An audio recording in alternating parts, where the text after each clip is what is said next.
Hi hello welcome to Blasters arena. കഴിഞ്ഞ മത്സരത്തിൽ വിജയ വഴിയിലേക്ക് തിരിച്ചെത്താൻ കേരള ബ്ലാസ്റ്റേഴ്സിന് കഴിഞ്ഞു. എതിരില്ലാത്ത 3 ഗോളുകൾക്കായിരുന്നു മുഹമ്മദൻ എസ്സിയെ കേരള ബ്ലാസ്റ്റേഴ്സ് പരാജയപ്പെടുത്തിയത്. മത്സരത്തിൽ മികച്ച പ്രകടനമാണ് എല്ലാവരും നടത്തിയിട്ടുള്ളത്. പക്ഷേ പൊതുവെ ദുർബലരായ എതിരാളികളാണ് മുഹമ്മദൻ എസ്സി. അതുകൊണ്ട് തന്നെ കഴിഞ്ഞ മത്സര ഫലത്തെ മാത്രം വിലയിരുത്തിക്കൊണ്ട് നമുക്ക് ബ്ലാസ്റ്റേഴ്സ് തിരിച്ചു വന്നു എന്നൊന്നും പറയാൻ കഴിയില്ല. യഥാർത്ഥ പരീക്ഷണങ്ങൾ ഇനിയാണ് കേരള ബ്ലാസ്റ്റേഴ്സിനെ കാത്തിരിക്കുന്നത്.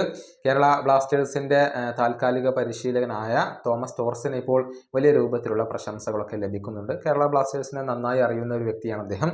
ഏതായാലും ഈ ഒരു വിജയം നേടിയതിന് പിന്നാലെ ഇൻസ്റ്റഗ്രാമിൽ അദ്ദേഹം ഒരു പോസ്റ്റ് പങ്കുവച്ചിട്ടുണ്ട്. കേരള ബ്ലാസ്റ്റേഴ്സിന്റെ ആരാധകരെ പ്രശംസിക്കുകയാണ് അദ്ദേഹം ചെയ്തിട്ടുള്ളത്. ബ്ലാസ്റ്റേഴ്സ് കേവലം ഒരു ഫുട്ബോൾ ക്ലബ്ബല്ല എന്നാണ് അദ്ദേഹം സമർത്ഥിക്കുന്നത്. മാത്രമല്ല ഈ ഒരു ആരാധക കൂട്ടമാണ് കേരള ബ്ലാസ്റ്റേഴ്സിനെ സ്പെഷ്യലാക്കി നിലനിർത്തുന്നതെന്നും തോമസ് പറഞ്ഞിട്ടുണ്ട്. അദ്ദേഹത്തിന്റെ വാക്കുകൾ ഇങ്ങനെയാണ്: കേരള ബ്ലാസ്റ്റേഴ്സ് വെറും ഒരു ഫുട്ബോൾ ക്ലബ്ബല്ല, മറിച്ച് പാഷനുമായി ബന്ധപ്പെട്ടതാണ്, അഭിമാനമാണ്, ലക്ഷക്കണക്കിന് ആളുകളുടെ ഹൃദയത്തെയാണ് ഇത് പ്രതിനിധീകരിക്കുന്നത്. കൊച്ചിയിലെ ഇലക്ട്രിക് എനർജിയിൽ തുടങ്ങി മിഡിൽ ഈസ്റ്റിലും ലോകമെമ്പാടുമുള്ള ബ്ലാസ്റ്റേഴ്സ് ആരാധകരിലും ഇത് നമുക്ക് കാണാൻ കഴിയും. ഈ ആരാധക കൂട്ടം വേറെ ലെവലാണ്. ഈ ക്ലബ്ബ് സ്പെഷ്യൽ ആവാനുള്ള കാരണം അത് ഈ ആരാധകർ തന്നെയാണ്. ഈ യാത്രയുടെ ഭാഗമാവാൻ കഴിഞ്ഞതിൽ എനിക്ക് ഒരുപാട് നന്ദിയുണ്ട്.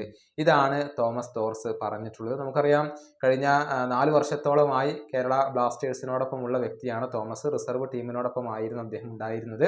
ക്ലബിനെ നന്നായി അറിയുന്ന ഒരു വ്യക്തിയാണ്. അദ്ദേഹത്തെ സ്ഥിരമായി നിലനിർത്തണം എന്ന അഭിപ്രായം ആരാധകർക്കിടയിലുണ്ട്. പക്ഷേ വരുന്ന മത്സരങ്ങളിൽ അദ്ദേഹത്തിന് കീഴിൽ കേരള ബ്ലാസ്റ്റേഴ്സ് എത്രത്തോളം മികവ് പുലർത്തും എന്നുള്ളതാണ് ഇനി കാത്തിരുന്നു കാണേണ്ട കാര്യം. ഈ വീഡിയോയുടെ അവസാനിപ്പിക്കുന്നു. അടുത്ത വീഡിയോയുമായി വീണ്ടും കാണാം.